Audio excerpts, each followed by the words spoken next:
விண்ணப்பங்களை கேட்டு விடுதலை அளிக்கிற திரியேக தேவனுக்கு துதியும் கனமும் உண்டாகட்டும். இந்த நாளுக்கான ஆதார வசனங்கள் யாக்கோபு 4:3. நீங்கள் விண்ணப்பம் பண்ணியும் உங்கள் இச்சைகளை நிறைவேற்றும்படி செலவழிக்க வேண்டும் என்று தகாத விதமாய் விண்ணப்பம் பண்ணுகிறபடியில் பெற்றுக்கொள்ளாமல் இருக்கிறீர்கள். துதிக்க சங்கீதம் 63:5. என் ஆத்துமா திருப்தியாகும், என் வாய் ஆனந்த களிப்புள்ள உதடுகளால் உம்மை போற்றும்.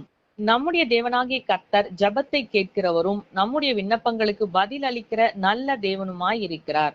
ஆனால் நாம் நம்முடைய ஜெபங்களில் நம்முடைய விருப்பம், ஆசை, இச்சை நிறைவேற வேண்டும் என்று அந்த நோக்கத்தோடே நாம் ஜெபம் பண்ணாமல் கர்த்தருடைய விருப்பமும் அவருடைய சித்தமும் நம்முடைய வாழ்வில் நிறைவேற வேண்டும் என்று அவருடைய சித்தத்துக்கு நம்மை ஒப்பு கொடுத்து ஜெபிக்கும் பொழுது நிச்சயமாகவே நம்முடைய ஜெபங்களுக்கு அவர் பதில் அளிக்கிற தேவனாய் இருக்கிறார்.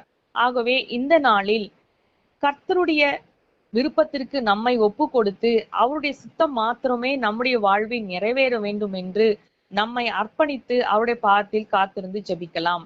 அப்படி நாம் ஜெபிக்கும் பொழுது நிச்சயமாகவே நம்முடைய வாழ்வில் நன்மையான பலனையும் ஆசீர்வாதங்களையும் பெற்றுக்கொள்வது உறுதி.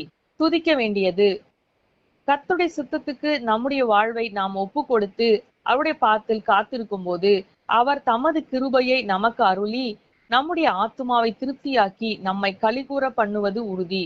ஆகவே அந்த நல்ல தேவனை நாம் மனதார நன்றியோடு ஸ்தோத்தரித்து உயர்த்தலாம்.